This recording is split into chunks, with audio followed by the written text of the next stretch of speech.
a warning on the streets of Tripoli. I want to say to Al Jazeera, wake up, because you are in dreaming. No one can kill Muammar Gaddafi. All Libyan with Muammar Gaddafi.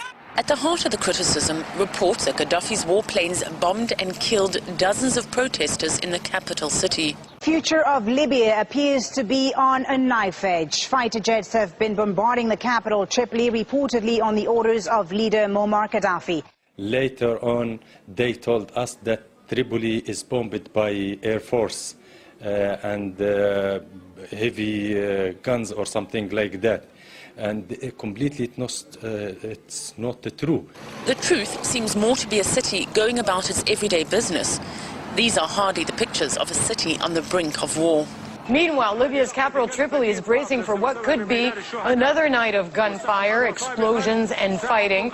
Eyewitnesses say warplanes had been firing at opposition supporters from the air.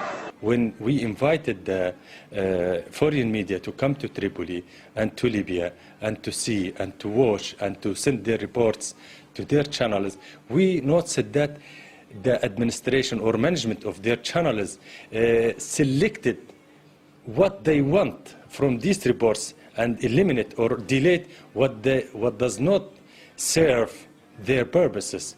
Which is why people here are angry. Mohammed's taken a few days off from his work as an engineer to join the throngs of Gaddafi supporters in downtown Green Square. They're hiding this. They're hiding this. What's going on now? Okay, all the people are here, just, of course, yes, just to be supportive for our leader Muammar Gaddafi. Okay, and they want to hide this. But, say analysts, it's not just what's being hidden; it's also what's actually being said. What we're getting is a pro-U.S., pro-Pentagon, one-sided picture of a situation which fills the media with the idea that there's freedom fighters involved in Libya and that there's a government regime that's been an atrocious terrorist government for since 1970, roughly. This is nonsense. Here, the Jazeera, you say I'm not in Tripoli, maybe I'm in Afghanistan, maybe I'm in Iraq. The war is clearly not in Tripoli. And just as clearly, Western media has been a little too quick to write off Gaddafi. Holislia, RT, Tripoli. Well, the reports of Libya mobilizing its air force against its own people spread quickly around the world. But Russia's military chief says they've been monitoring from space. And the pictures tell a different story. Well, RT's Irina Galushka can tell us more on this now. Irina, what are they saying?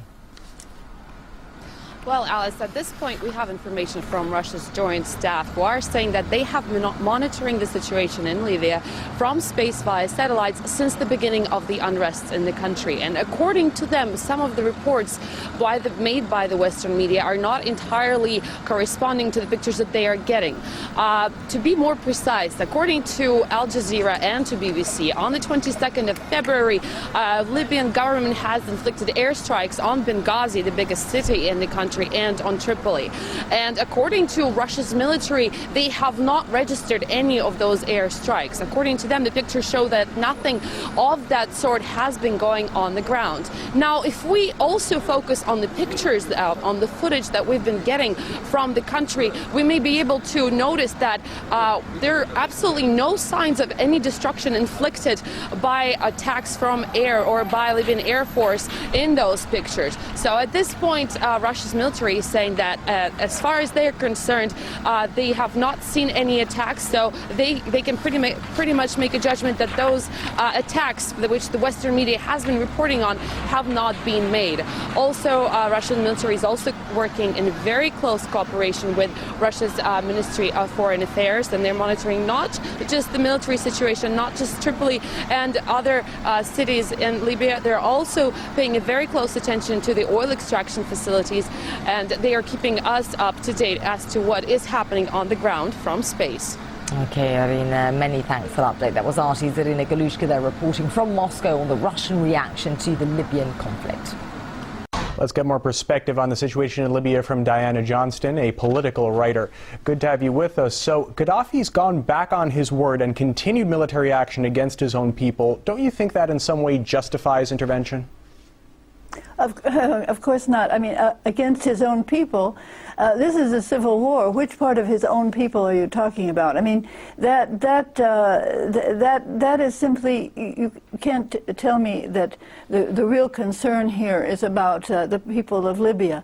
I want to point out a few things. One thing is that the whole notion that you have a resolution to protect civilians by calling in NATO is absurd. NATO is not equipped to protect civilians. NATO is predicted to bomb them, to send cruise missiles. What NATO does, and the United States does, what it's equipped to do, and it is not equipped to protect civilians. If the United Nations had wanted to protect civilians, they would have sent in a neutral observation team that could have been done very rapidly from different neutral nations to find out what was really going on the ground. Because in fact, we don't know what is really going on the ground. There have been reports of atrocities. If there were proof and photos of those atrocities committed by the Gaddafi regime, I think we'd be seeing them every hour on the Western television screens. We're not seeing them, and so I am not sure that that is really the case. Of course, now there will be atrocities, and now there will be deaths because NATO is involved, and that always brings about atrocities. Well, this isn't really NATO involvement right now. It's UN involvement, and we have the U.S. and France. It's the U.S. and the U.K. NATO is the United States. NATO is the United States with the others there as cover who are getting in and strutting around and looking important, like the French. But basically, NATO is the United States and its satellites. Do you think there is any other way to oust Gaddafi? Because he himself says that he'll fight until the last drop of blood. Well, now he certainly will, because of precisely what is happening. I mean, you have made him impossible to get out, because they have said, instead of saying from the start that Gaddafi could resign the way Ben Ali or Mubarak did, they've said the only thing that we could do is send him to an international criminal court and blah, blah, blah, and all that. So he's been cornered.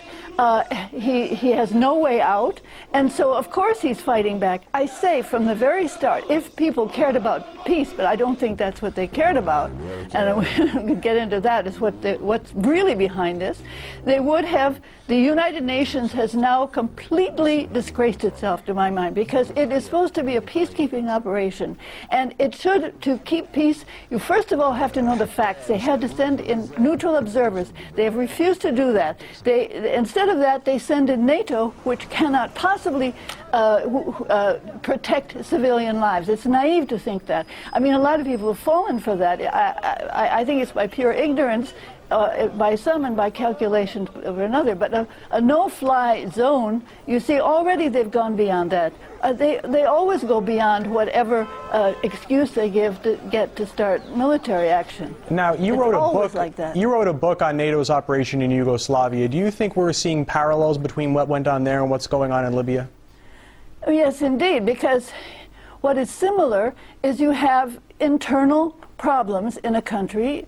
You had Albanians in Kosovo who were separatists from Yugoslavia. And you have, in Benghazi, you have eastern Libya, which has always been somewhat different from West. You have geographic and no doubt ethnic splits which are historic in Libya. And these are being exacerbated from the outside, and this is a pattern which is extremely dangerous.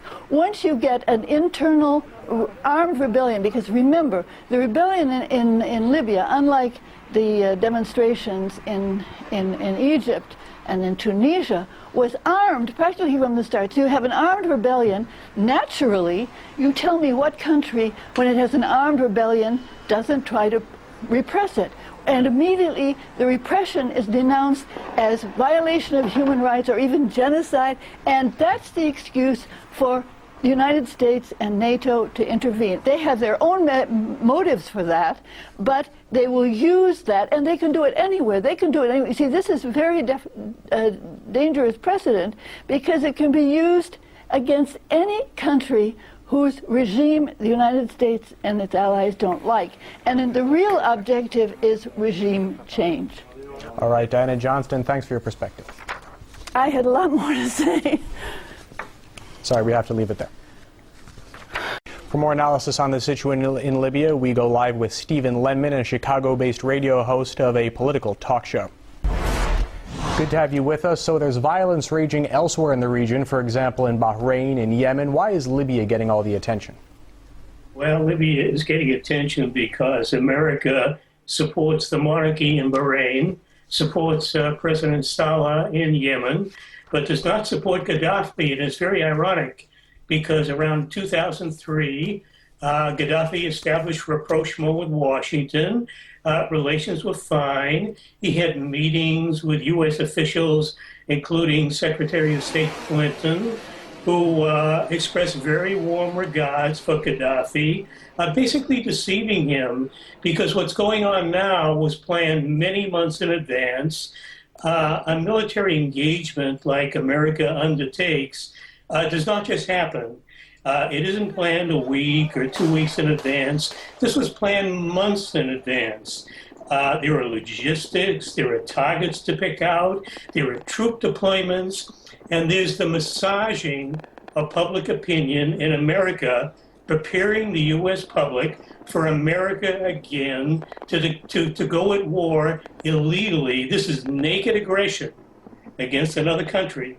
But the American people have to be convinced that it's humanitarian intervention. So the same idea. If I could just jump in, you don't think that this is an organic outgrowth of the other uprisings that are going on in the Middle East region? You think this is something that the United States has planned for months?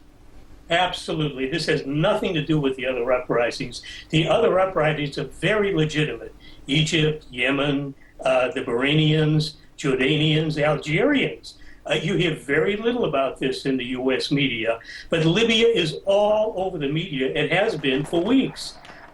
Libya, Gaddafi is targeted for removal, so he's the bad guy. I'm not a pro-Gaddafi supporter, but he's the designated bad guy. There are lots of bad guys in the region, but the ones that are Washington favorites get no criticism in the U.S. media. There's virtually no reporting about them. So Saleh in Yemen can murder civilians. I just killed dozens a day or so ago. The same thing going on in Bahrain. Saudi troops coming in, murdering civilians, occupying the country. It's barely noticed in the West. No outrage from Obama, no outrage from Hillary Clinton. But Gaddafi, who did not instigate the violence in Libya, he responded to it. He responded to U.S. Special Forces, CIA agents, British SAS forces going into Libya weeks, maybe months in advance, enlisting support, arming them, funding them, and setting them off violently against the Gaddafi forces. That is called an insurrection. No responsible leader could not respond to an insurrection. If that happened in America, if it happened in Russia, the government in either country or both absolutely would respond forcefully as it should. Gaddafi did that. Now, the Arab League has now said that the campaign in Libya has gone beyond what they backed. Do you think the multinational forces review their operations, taking that into account? Well, I saw the Arab League statement. In fact, I've got a Reuters report on my desktop that I had just before we went on air. I honestly take that as a hollow statement because the Arab League wholeheartedly endorsed, quote unquote, humanitarian intervention against Libya, knowing full well there is nothing whatsoever planned or intended. There's no humanitarian intervention going on. This is naked aggression. They know it. What do they expect when America goes in? Any sort of intervention, what do they expect? No attack, nothing whatsoever. They knew this was coming. They endorsed it, and now they're complaining about civilian casualties. And any sort of hostile intervention automatically brings with it civilian casualties. There have been at least dozens. I don't think they've discovered all the ones that have happened. 2 hospitals. All right, I think we've lost the link there. We've been hearing from Stephen Lenman, a Chicago-based radio host of a political talk show. Thank you.